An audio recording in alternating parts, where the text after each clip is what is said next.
I've been thinking with the scholarship program, can you explain about how this works and then why this could be a new paradigm for play to earn and for NFTs?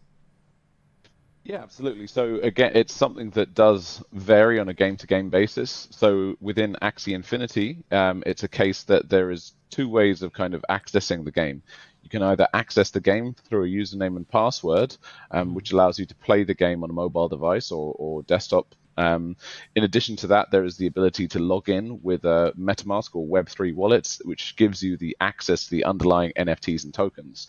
So basically, by distributing out the username and password or the QR code to play the game, it is basically possible to allow a third party to play the game and then distribute the rewards afterwards.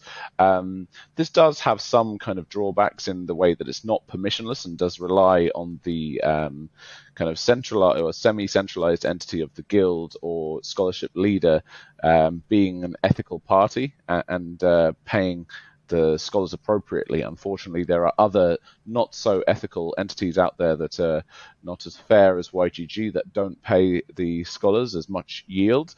But I'm speaking to a large number of play-to-earn projects right now, many of whom are building in kind of more permissionless lending mechanics or permissionless scholarship mechanics. I think this is going to be arguably one of the most meaningful things for the onboarding of like the next millions and millions of people into crypto. I mean, we've already seen it with Axie. Imagine what this would be like if it was like all supported by permissionless infrastructure built into the game, where the player was a lot more protected at the smart contract level.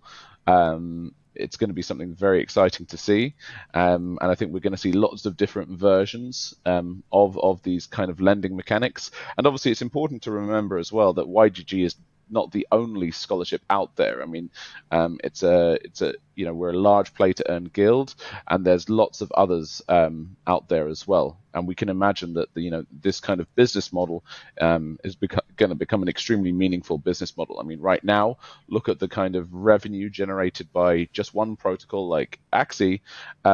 Imagine what happens if a world has 100 games as large as Axie. Maybe some of them are bigger than Axie. What does that turn the guilds that are participating in multiple games into?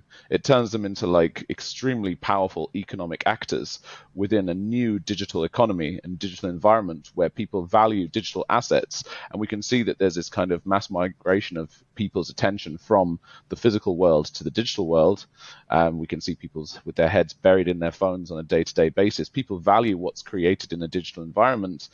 And I think that, having value kind of containerized and economic value kind of really kind of becoming more recognized within kind of virtual environments, it's going to add up to quite a persuasive recipe for change in the world as we know it.